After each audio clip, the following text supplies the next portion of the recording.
And we're back with our political team to talk about tonight's second presidential debate. And before we went on the air, Karen Goldner said to Mark Souder, "I'm not sure we watched the same debate." Two vastly different opinions on this one.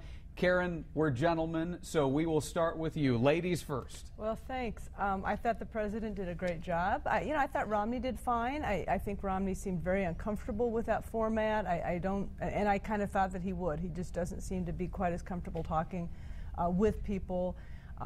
There were a few misstatements, I think, that he made. I think he completely misrepresented his record on contraception, for instance, and his whole little answer on the women's question was hysterical. I mean, there's a Facebook page now that's called Binders Full of Women that has like 60,000 likes already.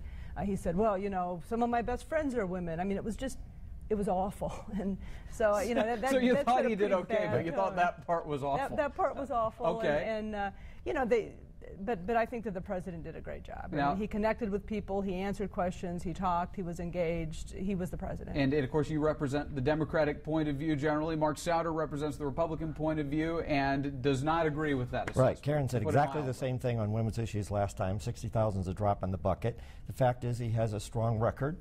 He stood up for religious rights. I thought the president was horrible tonight. I thought he was factually inaccurate, deliberately factually inaccurate on Libya. They've now fact-checked what he said at that press conference. He didn't say terrorist. He said he did not call it an act of terror? No, he said if there is a terrorist act and it proves to be such, we would punish it.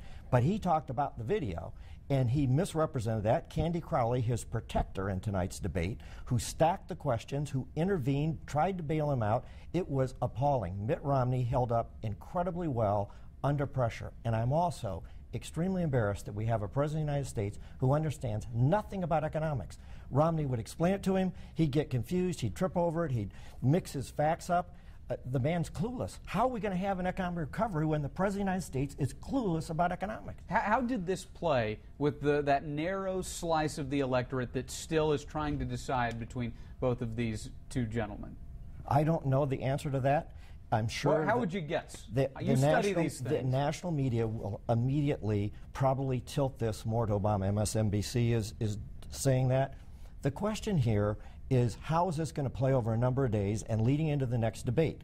And the real question is, the president wants to talk about what he's going to do as if he hasn't been president of the United States. People know what the gas prices were. They know what the unemployment rate is, and what seems at first glance like an impressive debate is hollow. And I don't think anything that shows up post-debate tonight is going to hold up, because it was an awful performance. And I think President Mitt Romney said many of the same things in different words. All right, Karen, we only have about 45 seconds left. How do you think this is going to play with that narrow slice of voters who haven't made up their minds yet? Well, I think that it will give people information to think about.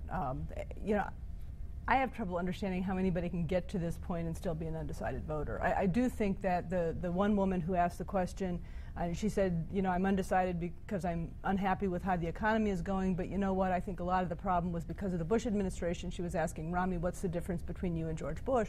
And Romney answered that question, and I think that maybe a lot of people feel that way, and I think that they got a good sense of both candidates tonight.